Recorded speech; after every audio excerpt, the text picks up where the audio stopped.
Hi guys, welcome back to Bhojpuri chillies. मैं हूँ रुधिर। कैसे हैं आप लोग गाइस? आज हम लोग देखने वाले हैं take me global music channel से रंगदारी के शौक नहीं, पृथ्वी तिवारी, ओके, मेघा शाह, मिहिर एंड सृष्टि। तो स्टार्ट करते हैं वीडियो। इसकी ओरिजिनल लिंक आपको डिस्क्रिप्शन में मिल जाएगी। आई थिंक मैं फर्स्ट टाइम इन्हें देखने वाली। लेट्स एंजॉय दिस वीडियो।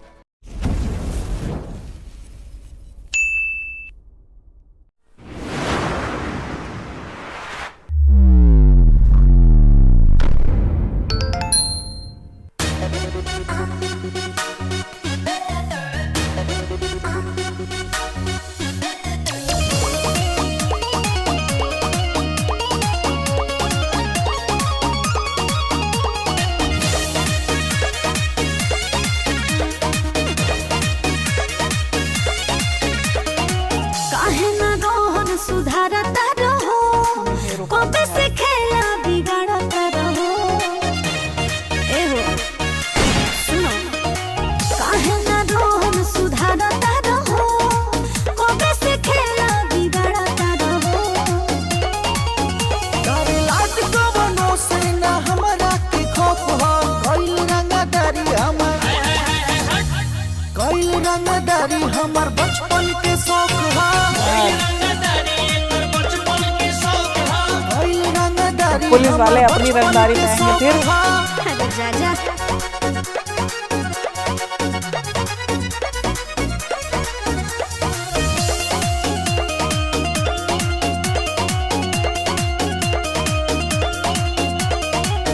जियत रही जिंदगी जबल चली रंगदारी, हमारा न सोझा के हुकारी बारियारी।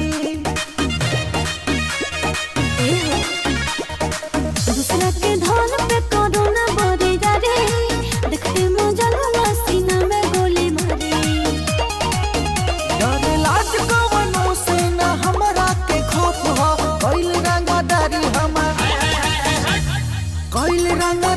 हमर बचपन के शौक हो। कइल रंगदारी एकर बचपन के शौक हो।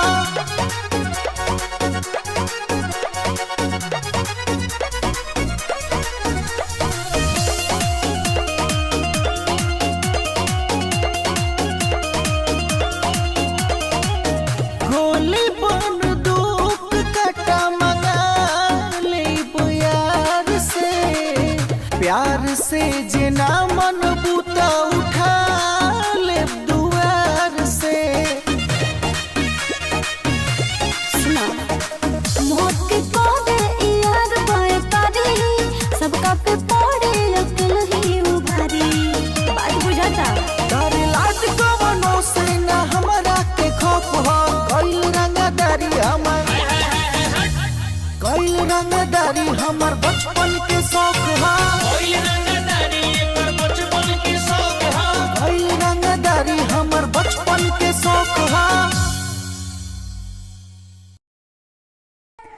ओके, रंगदारी करना बचपन का शौक है, लेकिन मतलब रंगदारी कैसे? ये आपकी पोशाक ये रंगदारों वाली तो नहीं लग रही, ठीक है। ऐसा लग रहा है मुगल बादशाह कोई आ गया वो है।